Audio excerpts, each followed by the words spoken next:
మన కంటికి కనపడని భగవంతుడు తండ్రి రూపంలో ఇంట్లో తిరుగుతున్నాడు. ఎప్పుడు బిడ్డ వృద్ధిలోకి రావాలని అహరహం కోరుకునేవాడు ఎవరైనా ఉంటే తండ్రి. తను ఎంత కష్టపడనివ్వండి, ఆయన బెంగ పెట్టుకోడు. కానీ ఆయన కోరుకునేది ఒకటే, పుత్రాది చేత్ పరాజయం. తను ఎంత కీర్తి సంపాదించినా తనకన్నా కూడా కీర్తివంతుడు కొడుకై, ఈయనకన్నా ఈయన కొడుకు గొప్పవాడండి అనిపించుకొని కొడుకు చేతిలో ఓడిపోతాట తండ్రి ఆనందపడిపోతాట. అంటే తండ్రికి ఈ కొడుకు పట్ల ఎంత ప్రేమ ఉంటుందో చూడండి. ఈ సందర్భం వచ్చింది కాబట్టి మీకు ఒక విషయం మనవి చేస్తాను. నేను ఒకప్పుడు విశాఖపట్నంలో ధర్మసోపానాల మీద ప్రసంగాలు చేస్తున్నాను.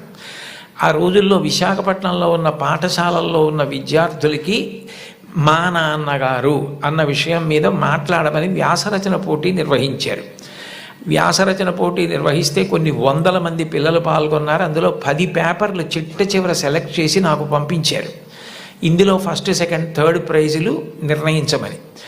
నేను పేర్లు చూస్తే ఒకవేళ నాకు ఏదైనా పక్షపాతం కలుగుతుందేమో, సుశీల అని కనపడింది అనుకోండి, తెల్లవారుజామునే మా అమ్మ గుర్తొచ్చి ఒక మార్క్ ఎక్కువ వేస్తానేమో అని నేను పేర్లు చూడకుండా పేపర్లు దిద్ది మార్కులు వేసేసి తర్వాత పేర్లు చూశాను. చూస్తే నేను ఫస్ట్ ప్రైజ్ ఇచ్చినటువంటి వ్యక్తి ఒక మహమ్మదీయ బాలిక. నేనేం మార్చలేదు సుమండి, అట్లాగే ఇచ్చేసాం.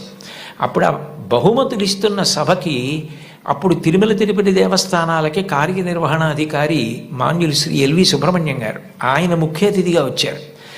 ఆయన ప్రైజ్ ఇస్తూ ఈ పిల్ల ఏం రాసింది మైక్లో చదివి వినిపించమనండి అన్నారు. అంటే ఆ పాప పేపర్ చదివింది. అందులో ఆమె ఏం రాసిందంటే, వాళ్ళ అమ్మగారు టీచరు, వాళ్ళ నాన్నగారు కూడా ఏదో ఉద్యోగం, ఆయనకి బ్లడ్ క్యాన్సర్ వచ్చింది, చూసుకోలేదు, ముదిరిపోయింది, 3 నెలల్లో చనిపోతారని చెప్పారు. ఆయన తన భార్య దగ్గరికి వెళ్ళి అడిగింది ఏంటంటే, ఈ 3 నెలలు నేను చనిపోతానన్న విషయం పిల్లలకి చెప్పద్దు, వాళ్ళు ఏడిస్తే నేను చూడలేను, నేను చనిపోయాక వాళ్ళు ఎటు ఏడుస్తారు, అప్పుడు నేను ఆపలేను, నేను బ్రతికుండగా వాళ్ళు ఏడవడం నేను చూడలేను, కాబట్టి నేను చనిపోతాను 3 నెలల్లో అన్న విషయాన్ని మాత్రం నా పిల్లలకి చెప్పద్దని రాత్రింబవళ్ళు హక్కున చేర్చుకొని మా భవిష్యత్తు కోసం ఇంకా కష్టపడి అంత జాగ్రత్తగా వ్యవస్థ చేసి 3 నెలల తర్వాత ఆయన మరణిస్తారని తెలిసి చిట్ట చివరి కాలంలో 3 దగ్గర పెట్టుకుని చెప్పకుండా అంత ప్రేమ చూపించి కన్నుల నీరు కారుస్తూ 3 వంక గుడ్లు తిప్పుతూ ప్రాణం వదిలేశారు ఆయన.